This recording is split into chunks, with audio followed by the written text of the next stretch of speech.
Queue న్యూస్లో పనిచేయటకు senior video editors కావాలను సంప్రదించవలసిన నెంబర్లు 8688960884. సీటు సంపాదిస్తే 12 లక్షలుగా ఆ అమ్మాయి ఎవరో అప్పుడు నాకు పరిచయం కూడా లేదు, వాళ్ళు ఎవరో కూడా లేదు.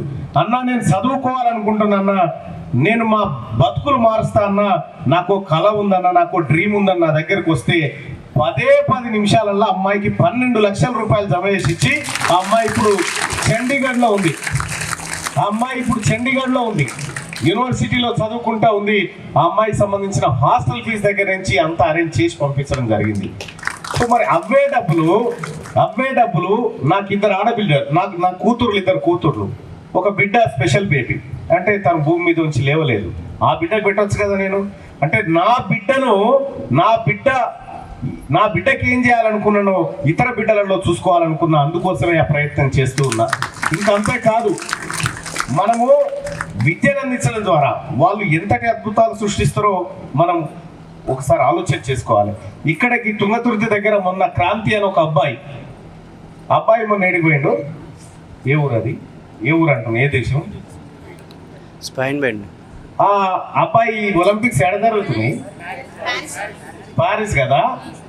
ఆ అబ్బాయి ఏదో టాలెంట్ షో కోసం పోతామనంటే, క్రాంతి టాలెంట్ షో కోసం పోతామనంటే అబ్బాయి ఒక 20 కత్తులను ఇట్లా కడుపులో ఇట్లా పెట్టుకోగలుగుతాడు. అటువంటి టాలెంట్ ఉన్న అబ్బాయిని ఆడి పంపించాలంటే, అన్న ఎట్లా పంపించాలని అంటే క్యూ న్యూస్కి వస్తే నేనున్నామని చెప్పి ఆ అబ్బాయిని విమానాలు ఎక్కించి ఆడికి పంపించి 10-20 లక్షలు ఖర్చు పెట్టి వాళ్ళ టాలెంట్ని బయటికి తీసుకురావడం జరిగింది.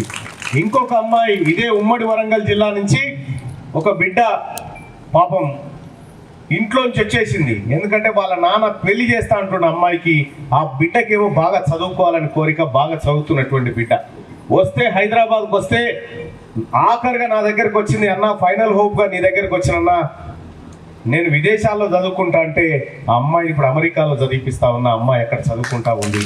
ఇదే అంటే మీరు మంచిగా చదివితే, మీరు గొప్పగా చదువుకుంటే ఎక్కడి నుంచో ఒక దగ్గర నుంచి దాత పుడతాడు, ఎక్కడో ఒక దగ్గర నుంచి అవకాశాలు పుడతాయి. అంబేద్కర్కు మనవన్నీ చేసాం కానీ అంబేద్కర్కి అసలు అది కూడా లేదు. ఆయన ఆలోచన, ఆయన మేధాశక్తి వలన ఇలా మన దేశం ఇట్లుంది. మొట్టమొదటిగా ఈ దేశంలో ఆడబిడ్డలకు ముందుగా చదువు లేకుండానే ఆడబిడ్డల్ని చదువుకోనియకపోతున్నారు ముందు. కానీ సావిత్రిబాయి పూలే, జ్యోతిబా పూలే వాళ్ళిద్దరూ భార్యాభర్తలు ఆడపిల్లలకు చదువు చెప్పడం స్టార్ట్ చేసిర్రు. ఈ దేశంలో మొట్టమొదటి మహిళా టీచర్ ఎవరు? సావిత్రిబాయి పూలే కారణంగా ఇవాళ మీరంతా వచ్చి ఇక్కడ చదువుకొని ఇక్కడ ఉద్యోగాలు చేస్తా ఉన్నారు. వాళ్ళ కారణంగానే వచ్చింది.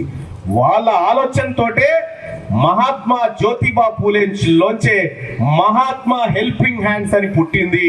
అది ఈ పేద బిడ్డల కోసం ఇక్కడికి మహాత్మా జ్యోతిరావు పూలే తన వారసుడిగా గంటా రవీందర్ని పంపించి మీ అందరికి సహాయం చేయిస్తా ఉన్నాడు. ముఖ్యంగా ఆడబిడ్డలు బాగా చదువుకోవాలి. ఎందుకు చదువుకోవాలంటే అంబేద్కర్ ఏం చెప్పిండు? ఫస్ట్ ఆడబిడ్డలు చదువుకోవాలని చెప్పిండు. ఆడవాళ్ళకి చదువు అవసరం అని చెప్పిండు. ఎందుకు చెప్పిండంటే అప్పట్లో మూఢనమ్మకాల దిశగా పోతా ఉంటుండే. మంత్రాలు, యంత్రాలు, తంత్రాలని వాళ్ళకు జ్ఞానం లేక ఆగమైపోతారని చెప్పి ఇల్లు బాగుపడాలంటే ఆడబిడ్డ చదువుకోవాలని చెప్పిండు అంబేద్కర్. ఇవాళ మీ అందరికీ మొన్ననే మహిళా బిల్లు పాస్ అయింది పార్లమెంట్లో. అంటే 100 మంది ఎమ్మెల్యేలు ఉంటే 33 మంది మహిళలే ఉండాలి, ఆడవాళ్లే ఉండాలనేది భారత చట్టం చేసింది.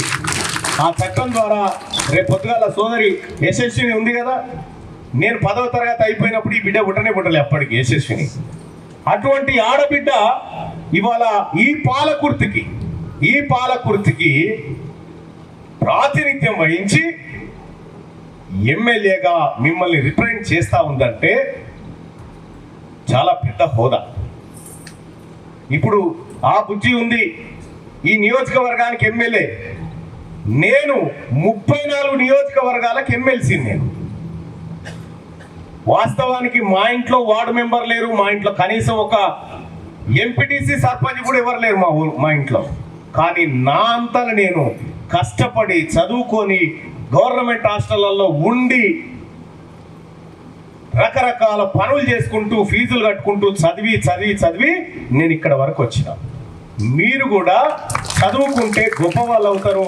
చదువే అన్నం పెడుతుంది, చదువే దారి చూపిస్తుంది, చదువే మనల్ని నిలబెడుతుంది.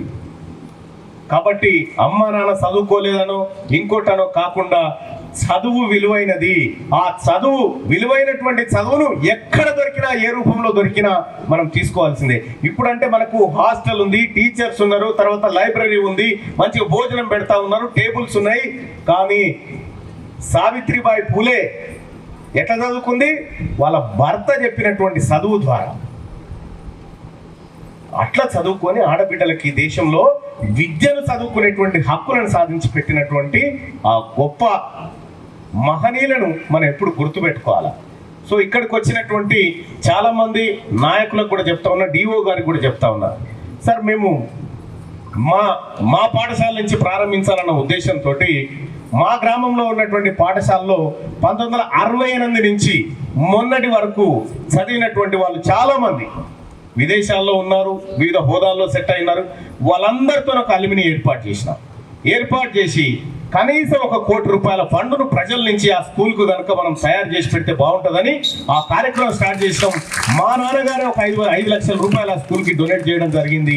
ఇట్లా మీరు ఆ గ్రామాల్లో ఉన్నటువంటి పెద్దవారిని ప్రోత్సహించండి. తద్వారా ఏమవుతుందంటే కనీసం మౌలిక వసతులు తీర్చుకోవడం కోసం ప్రభుత్వం వైపు చూడకుండా అక్కడ మనం పనులు చేసుకోవడానికి అక్కడికి వస్తుంది. సో కాబట్టి మీరు గ్రామీణ స్థాయిలో ఎవరెవరైతే విదేశాల నుంచి ప్రభుత్వ స్కూల్లో చదువుకుని పోయారో ఒకసారి ఐడెంటిఫై చేయండి. ఐడెంటిఫై చేసి తద్వారా వాళ్ళ ద్వారా సేవా కార్యక్రమాల్లోకి దించితే మన ప్రభుత్వ పాఠశాలలు కొంతమేరకు మెరుగుపడేటువంటి అవకాశం ఉంటే చాలా మంది దాతలు కూడా మన పిల్లల్ని దత్తత తీసుకోగలుగుతారు.